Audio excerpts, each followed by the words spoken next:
We are very excited about today's show, but before we begin, we've got Jessie Ledoux with our product feature of the week. Jessie, tell us what you got for us. Hey, Stephen. So it is coming up on the end of the month, which means it is nearing closer to the deadline for our October Pageant box subscribers. Okay, so tell us why this end of the month is important and what this has to do with the Pageant box subscribers. So if you've been living under a pageant rock and not living on our pageant planet, you may not know that we have a subscription box program. So you've heard of things like Birchbox or Stitch Fix, where you get sent goodies every single month. So we were like, you know what, this needs to exist for pageant contestants. So we made one. So every single month, pageant contestants, pageant parents all over the world are getting our boxes filled with pageant-specific items. And the reason the end of the month is so important is to get in on next month's pageant box, you need to sign up by the last day of this month. Got it. Okay, so give us a sense of the categories and kind of some of the products that's been in previous months' boxes. Yes. So the good thing about this is we know that we have a lot of pageant parents that listen, and we know we have a lot of young contestants that follow. So we have two different categories. We have a princess box, which is for our younger demographic, and our queen box for our more mature contestants. And that way you're not getting something that is just not geared to your age division. So I think that's really important. And the cost is only $29 a month, which is a great price. And it includes things like people love our pageant swag. We include lots of clothing. We've included collapsible water bottles, which are amazing to stuff in your bag for rehearsals or appearances, beauty products, coaching discounts. I mean, it runs the gamut of a lot of good stuff. Yeah, and I like what ours does versus the other ones that I've seen is that it has that strong element of coaching. So can you talk a little bit about the one-on-one sessions and like what comes in as far as coaching aspect into the box?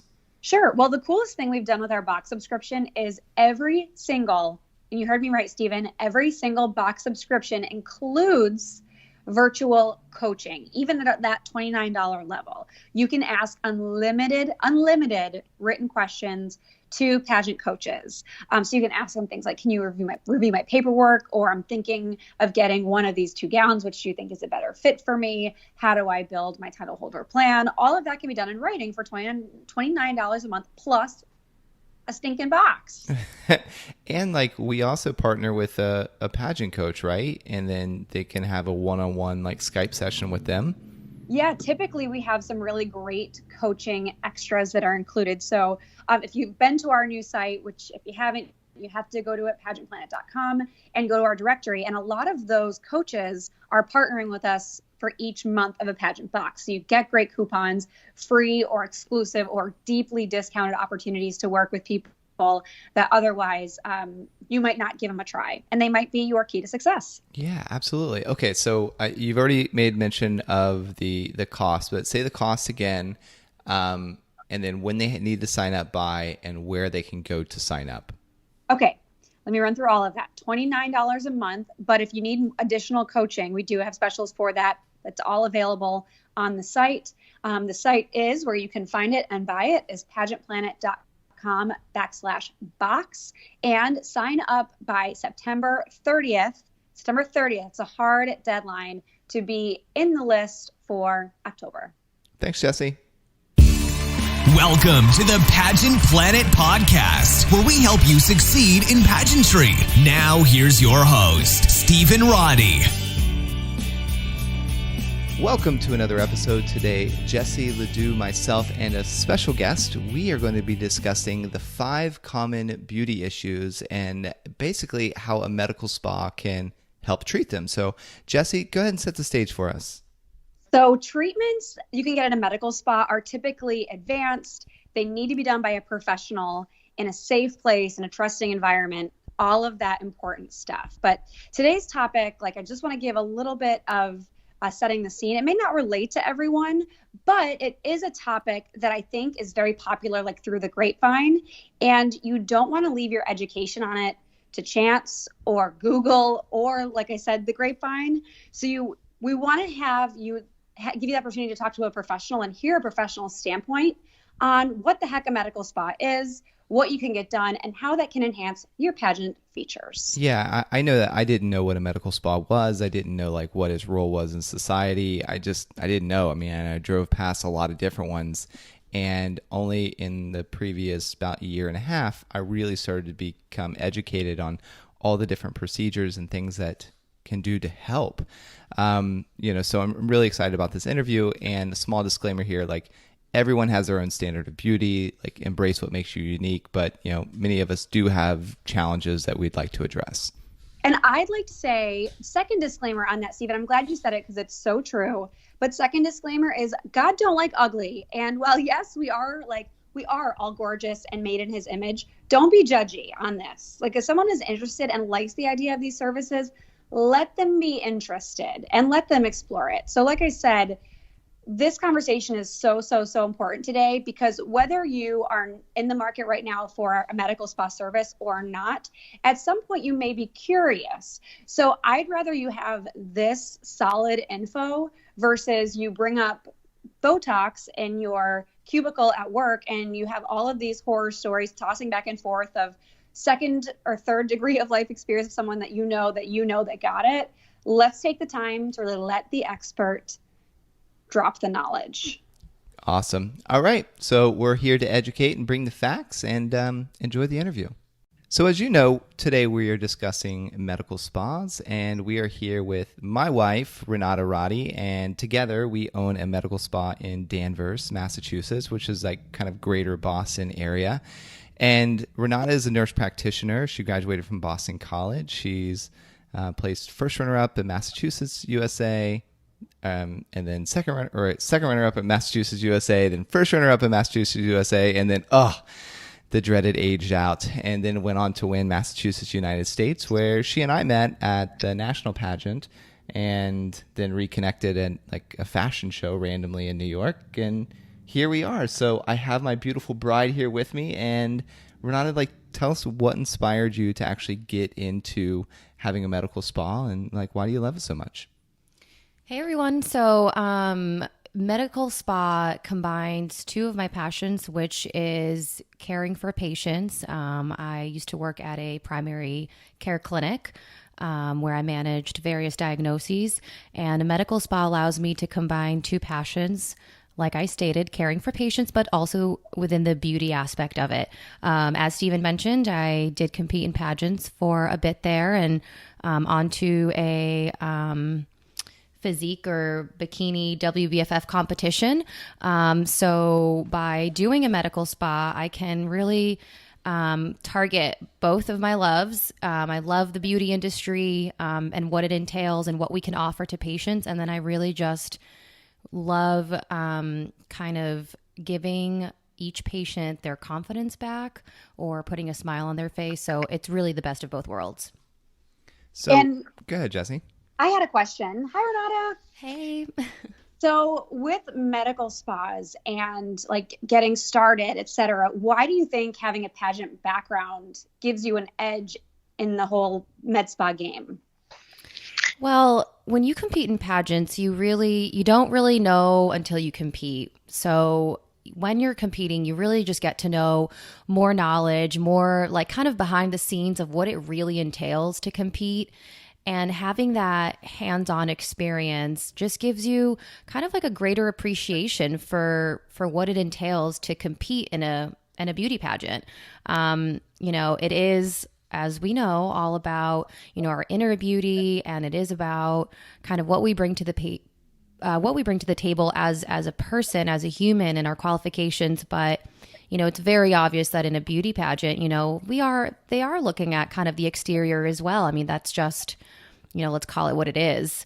So I just think that with having that background, I'm able to better understand, say a pageant contestant comes in, I can kind of understand better at a different level what it is that contestant is going through to provide, a very detailed service for that contestant. So, babe, who do you feel like this podcast is geared towards, men or women, minimum age, etc.? So, well, with today, I mean, we are now up and coming with males competing in pageants too. So it's really for both females and males. And it's for anyone that's looking for, you know, a little bit more information about what can be done at a medical spa and how are treatments provided and what they're for. Cool.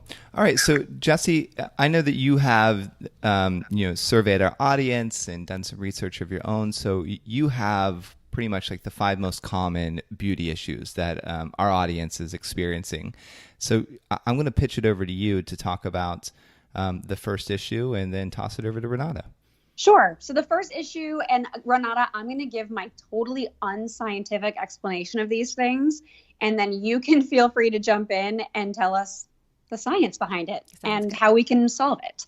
So the first item is a very fancy word that means something very simple. It's hyperhidrosis, which I actually have some very close friends that have hyperhidrosis. And in layman's terms, it means you sweat a lot.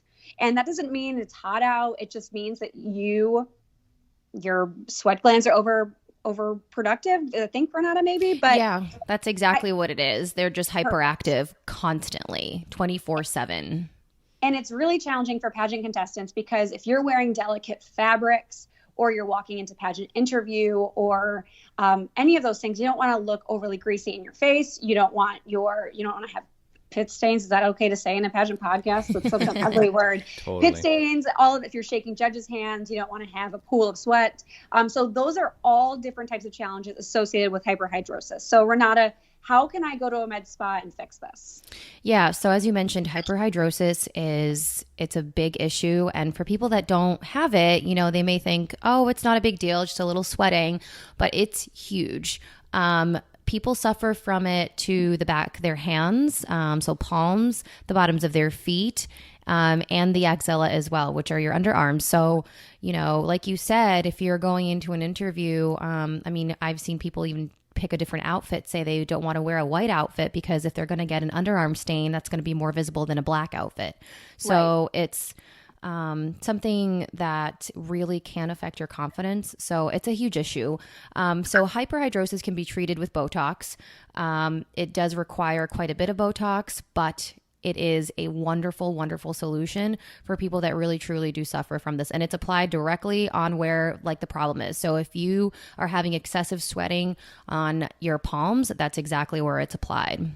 Well, and I didn't even realize the bottom of your feet being a problem, but it's a huge problem because one of the biggest things for pageant contestants is being on stage and looking confident. And if you're sweating and sliding all over the place in your shoes, you won't have that confidence. Exactly. Especially in, you may be able to, with a gown, kind of cover that up a little bit, although it'd still be slippery. But when you're in swimsuit for pageants that do have that portion, I just feel like it's scary, to be able to think that you can potentially kind of twist your ankle because your foot slipped, you rolled your ankle over because it's so slippery. So it's a big deal. So you mentioned that it does take a lot of Botox to resolve. So can you give some of our listeners the perspective of how many sessions or treatments and what would be an approximate cost range? Yeah, it's pricey because like I said, it does require quite a bit of Botox. So, it's anywhere from 50 to 75 units per side. So you're looking at, say, 50 to 75 units per hand. So if you get 50 on each hand, you're looking at 100 units of Botox. And depending where you go, if they charge $12, $13 a unit, you're looking at over $1,000 for the treatment. It is one session, but it's, like I said, it's pricey, but it'll last you anywhere from 6 to 8 months. So in regards to longevity, at least you're going to kind of get the bang for your buck. Well, and in a real life example, one of my very best friends, she works in PR, and she tells me all the time she's meeting in healthcare PR, she's meeting physicians and other members of the media community. And she's always saying oh, I feel a cold coming on. It's so nice to meet you, because she doesn't want to shake their hand. Can you imagine going through life with that mentality, how difficult that might be? So for someone like that, peace of mind is everything. Absolutely. And for people that do suffer from this, I grew up with a friend that does suffer from this, and it's worth every penny to kind of be able to get rid of it.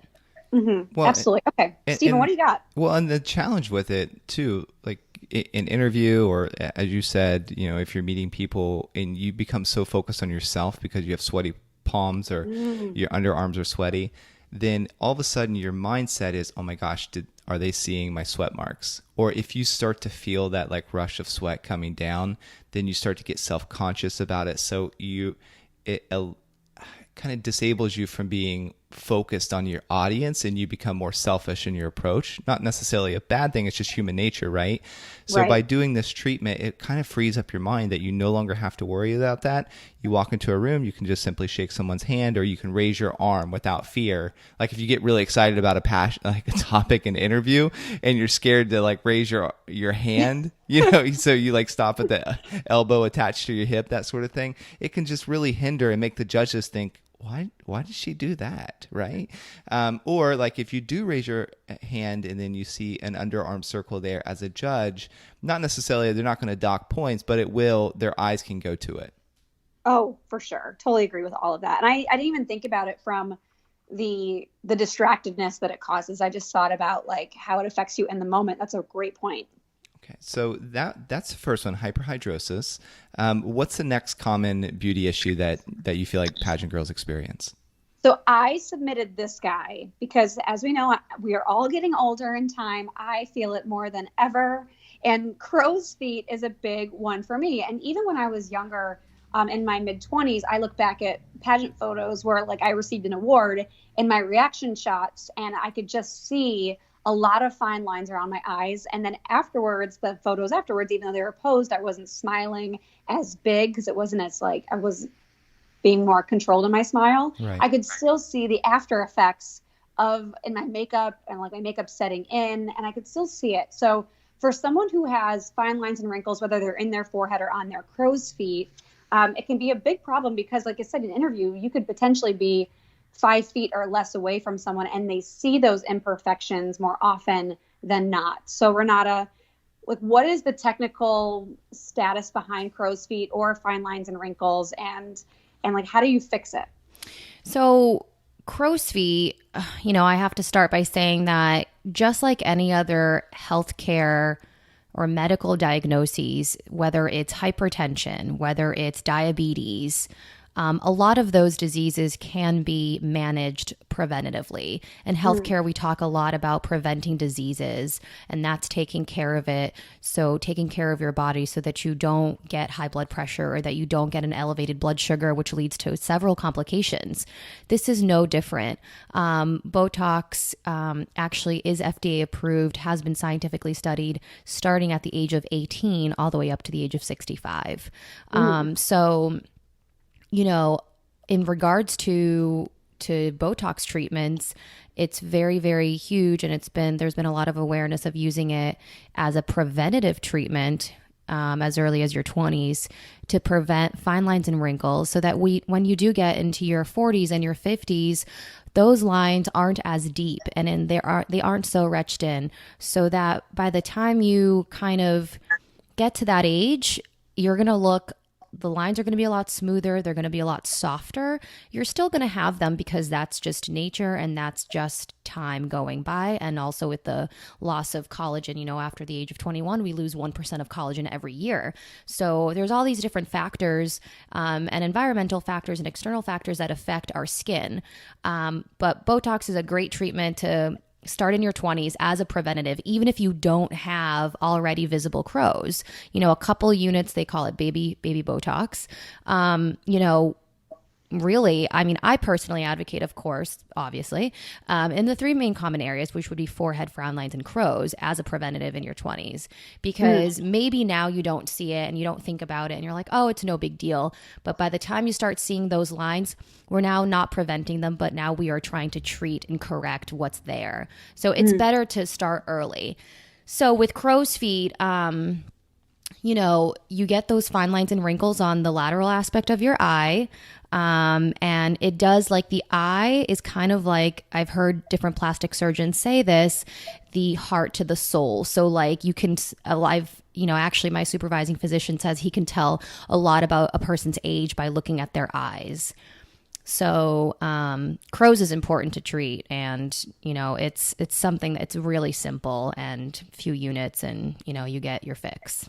Mm-hmm. And right now, Dewy Makeup is very popular. So I think, well, whether it's dewy or matte, I think it's irrelevant, I guess, is how important the focus is on your skin and the smoothness of your skin and how makeup is sitting on it. And like with matte makeup looks, which a lot of pageant contestants will do because of the stage lights, you don't want to be over glowing, like with a crazy highlight. That's when you see these fine lines and wrinkles in your crows most often. So you have to be cautious of where you're placing your foundation. If you have extensive crow's feet, you may need to be using less foundation, which of course can disrupt the whole flow. So something to just think about if you know, like look at your parents, like look at your grandmother, look at your mother, and see if they have extreme crow's feet, and if so, you likely will be on that path as well. So that's a great point about prevention. Well, and so I know that I was Renata's very first patient ever. She needed a test bunny, if you will, like for like her training and all that. Like, I mean, and so I was like, okay, I'll do it. And that was, I mean, whatever. And I just said, well, I mean, if you mess it up, you're going to have to look at me, right? Because my fear was that you look plastic. That was like, if you get Botox, you're going to look plastic, right? But then I was like, whatever, my wife wants to do this. Like, okay, we'll just do it. We'll roll with it. And it was amazing to me because I didn't really think that I had that big of a problem. But when you see my before and after photos, like if you go on Roddy MedSpa on Instagram or whatever, you can scroll and you can find how many lines I had on my forehead and around my eyes. It's crazy. Like I didn't even realize it. And, I have no problem, obviously, telling people that I get Botox. And somebody was like, oh my gosh, but you don't look like you had any work done. I was like, yeah, that's what happens when you actually go to someone that knows what they're doing, right? So anyways, I don't call mine Botox, though. I call mine Brotox. It's totally different. Oh, very, very good. Yes. Same thing. So anyways, but yeah, it's crow's feet, forehead, the frown lines, etc. And, I heard it said this, that no one, like, I don't mind getting older. I just don't want to look like it. It's like, oh, that's really great. But yeah, for the Miss contestants, depending on what age bracket you're falling, the Ms, Mrs, this is like, it's a great treatment. Well, and let's not forget that for people in my age demo, we grew up in like the tanning bed, like time, right, yeah. Where like I remember going in the tanning bed to get ready for prom. And like, of course, like your parent signs off on it. And I don't think it was as widely like unacceptable to tan. And I remember like preparing for like spray tan was not a trusted thing yet. So let's give that disclaimer. Yeah. Spray tan was not a thing when I was in my teens. And the only way to get a great glow was to get in the tanning bed. So for people that are in my age demo, it's even worse for us because we had that harsh exposure. But yeah, and the tanning bed is like, I mean, just no. The answer is no. It's like cancer in a bed. I mean, really. Not only have I read articles about women that have gotten skin cancer by going tanning, but also it ages your skin. I mean, your skin over time will get waxy, and you're just contributing to fine lines and wrinkles. And the skin in our body is the largest organ. So let's, take really good care of it. Totally. And like, let's not be punished, those of you in my age division, for not having adequate spray tans in the mid 2000s. Yep. No judgment. Okay. So the first one was hyperhidrosis. The second was crow's feet. What's the third common beauty issue that can be treated at a med spa? The third is peach fuzz. And for many of us, we have little tiny hairs all over our face by nature. That's what they're for. But a lot of us will have a little bit extra around our jawline, maybe on our chin, around our forehead, our sideburn area. And when you are in a pageant, you're using most likely full coverage foundation, or even in appearances, you're using heavier makeup than the next person. So with that said, that peach fuzz can be a real problem because you use more makeup because it gets stuck in there and you need to use more to make sure that it's full coverage. Two, if you're outside or under a spotlight, they can glisten, which is not the most feminine of looks. So there's a lot of challenges with peach fuzz underneath your, what do they call it? Your upper lip, your mustache, if you will, which again is an ugly word for a pageant podcast. All of them today. So peach fuzz is a problem for many, many reasons. Texture of your makeup being, in my opinion, the most key. So Renata, like, tell us about how that can be affected in a med spa. Yeah, peach fuzz is super common, as you mentioned, scientifically known as vellus hair, and that can be easily fixed with dermaplaning. It's a simple procedure. It's completely and totally painless. 30 minutes and your skin is so smooth after dermaplaning. You can get this done every 4 weeks. You want to give it enough time for the vellus hair to grow completely back before you get another dermaplane session. But it's something that you can do year round. There's no restrictions on it. Everybody has vellus hair. Some people, like you said, you can see it more.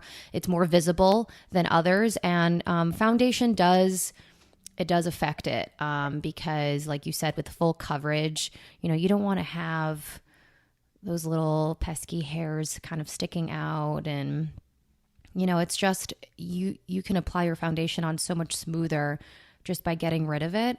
And it's a really great exfoliation too, because you get rid of, that superficial layer of dead skin cells on top as well. So it's a great treatment.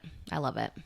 So one thing you mentioned, there was no restriction. So for those of us who are already familiar with like laser hair removal on larger parts of our bodies, like our underarms or legs, etc., I think there is a restriction. Like you cannot have a tan at all because it's the contrast of the laser light with the darker hair follicle. So are you saying that is not a worry here? That because I think that with those treatments, like those laser hair removal treatments, a lot of them, you can't do the lighter hair on your face because it is so fine and light. So there's not that contrast. Is that the case? Yeah, exactly. And then there are like other treatments where, like if we're going to do some like a chemical peel, which is great for your face, for your skin, you can't be exposed to the sun. So it's a big no during the summertime. You can't do it. So with dermaplaning, it's something that can be done year round. You can go in and get this done once a month if you wanted to keep up with it. And it's just a great treatment. Your skin is glowing, it's radiant, it's soft, it feels silky. It's awesome. So like you said, you can do it pretty often. So how much does it cost per session and how long does that smoothness last? So the smoothness will last for as long as, like I said, it takes several weeks for the vellus hair to grow back. So by the time it kind of starts its growth process and then takes time to erupt through the skin and then grow after its eruption, it'll be smooth all the way up until that process begins. Cost varies. I mean, I personally charge $60 a treatment. If they add it on to another service, I give people a discount. It's a great treatment to do before Botox. I love adding it in with a Botox session. So you could do like a nice dermaplaning and then you do your Botox session right after it. So that's going to depend where you go, who you see in regards to the cost. And so that's an interesting point. So someone has been getting their facial hair, their peach fuzz waxed for years. Why is this an improvement over that? Well, with waxing, I mean, it's kind of like as the years go by, the hair does thin out. But a lot of people that wax their face, I don't know, at least from my personal experience, the people that I've seen getting their face waxed, it's usually not the vellus hair, but it's rather that darker, thicker hair. Okay. Which dermaplaning really wouldn't target as much. Dermaplaning is good just for that vellus hair, which is the peach fuzz. Got it.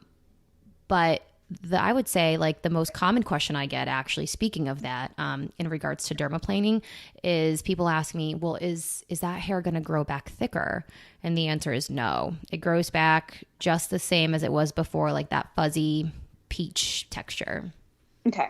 And if you're listening to this, and if you're in the Boston, like Danvers areas, because our medical spa is located in Danvers, Massachusetts, which is just like right outside of Boston, like maybe like 20 minutes or so outside of Boston. But mention this podcast, and we'll do this procedure like 100% free. So we'll do the whole dermaplaning 100% free for you.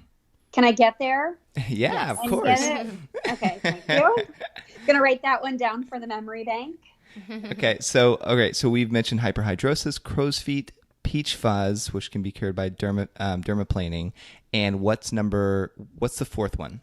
Okay, so Renata alluded to collagen earlier in the podcast. We're just going to dive a little bit deeper because I know very little, even non-scientific stuff about collagen. I know that I just see a lot of before and after photos of a woman, like a woman next to her, a picture of her mother, and just the difference of where the face shifts with age. And I think I've read that it's a result of collagen. But Renata, tell us about what collagen does for the face. And as you get older and you lose natural collagen production, how you can fix that. So collagen is really important. It's like I mentioned, after the age of 21, we lose 1% of collagen every year. And to me, that's a lot. So basically, it's the main structural protein that's found in the skin and other connective tissues. And the reason why, collagen is so important is because it really kind of is a structural foundation of our skin. It helps hold everything up. It keeps us plump, looking young and youthful. And if we're losing that much collagen as the years go on, we get a lot of mid-face volume loss, which aids in us looking older, unfortunately. So do you suggest like fillers or what would you do to correct it? There are, a plethora of things that can be done. So you can get dermal fillers, and there are various different kinds of dermal fillers, but you can get dermal fillers to restore mid-face volume loss. That's typically treated, starting in the cheek region because that's what holds everything up and that's where the structural foundation is in our face. So you start there. That's the foundation of like everything is the cheeks. So you can do that. You can also do collagen induction therapy with plasma. And what that is you basically draw some blood from the patient, you spin it, you separate the plasma, and you put it on their face, and you do the microneedling with that. And then you can also take that plasma in a syringe and inject it directly into the cheeks. You can even inject that into scars. It's great for people that have scars on their face. It helps to smooth it out over several sessions. But that plasma, it's called PRP, that's going to stimulate the production of our own collagen, our own growth factors, and that's going to restore the look, give us the youthful look back. Is that what I've seen called the vampire facial? Well, yes and no. The vampire facial you've seen, like in the pictures, which, our face, they put the actual blood on their face. It's kind of the same, but it's a little different. The collagen induction therapy would be a combination of microneedling and plasma, which is like the white part of the blood on our skin. Got it. Okay.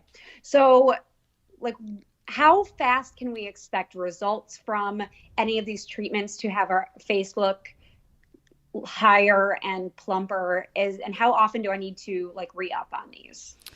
So, it takes years to get to a stage, especially if you're not doing anything preventative. It takes years to get to looking the way that we are now, say in your 50s or 40s or whatever. So it's going to take a while to kind of get the results we want. But with fillers, you do see results right away. Unlike Botox where it takes 1 to 2 weeks to see its full effect, filler, you put it in, you see it right away. However, with that being said, many people need several sessions, because it's going to take several syringes to restore that volume loss and to give you that youthful look back.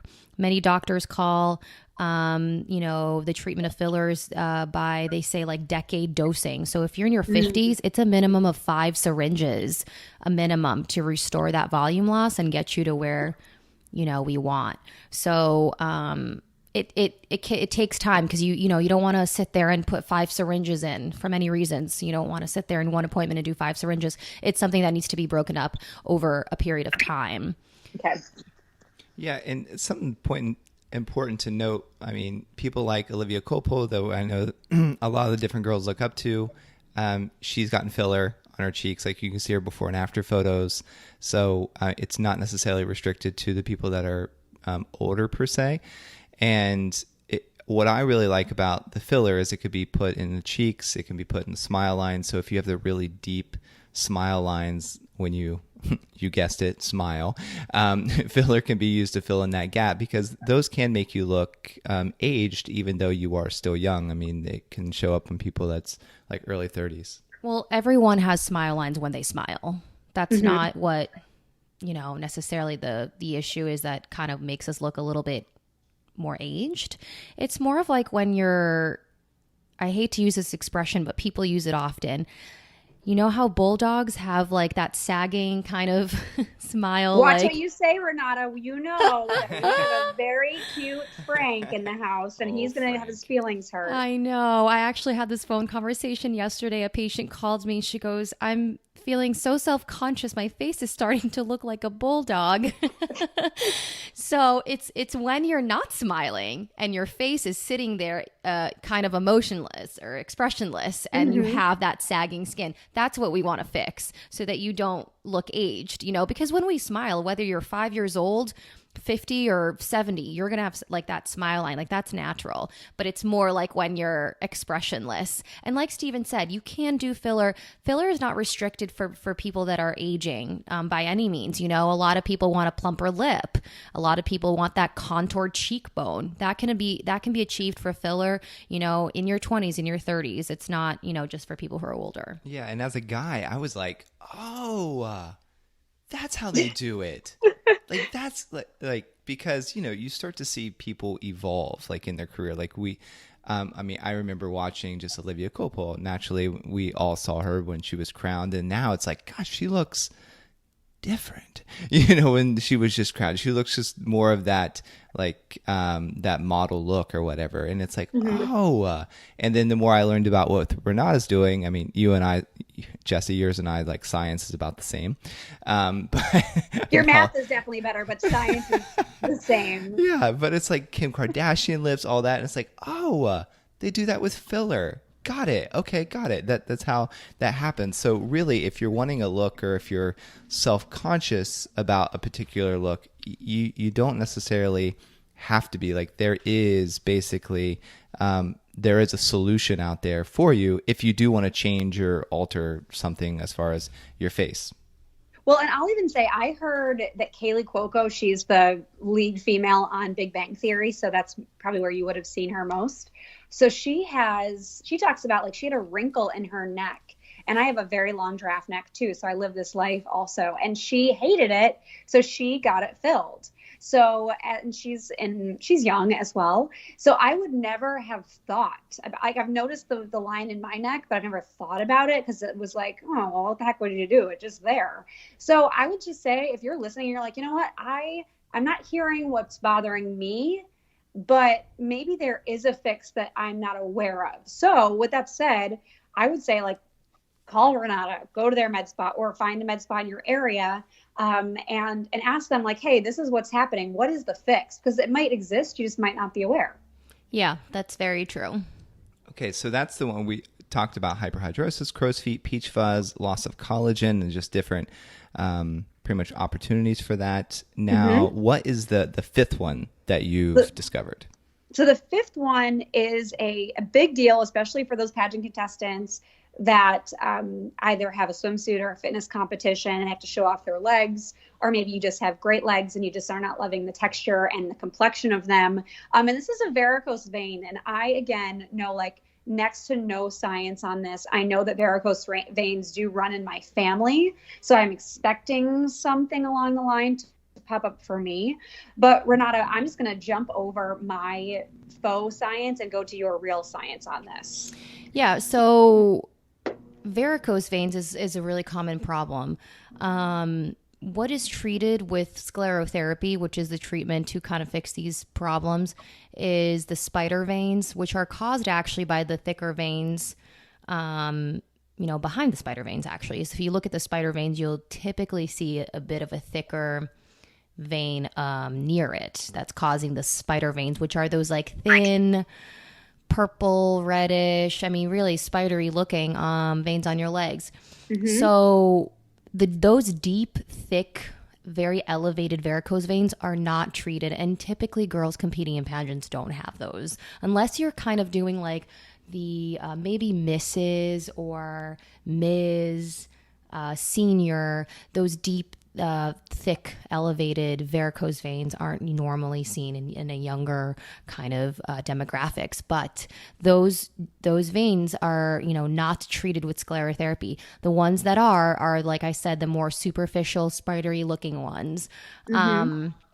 So that can be easily fixed with, it usually takes several sessions. You can only do a session every 6 weeks, typically done in the fall and winter because you can't be exposed to the sun. So it's can be a little bit of a annoying process, so to speak. I've had this done twice before, and I still need a few more sessions to get rid of all of it. But it's depending when your pageant is, you may not be able to get it done. But there are lasers that you can do, which now that I'm thinking about it, still can't be exposed to the sun. So I guess this treatment is really going to depend when your pageant is in regards to if you're able to get it done or not.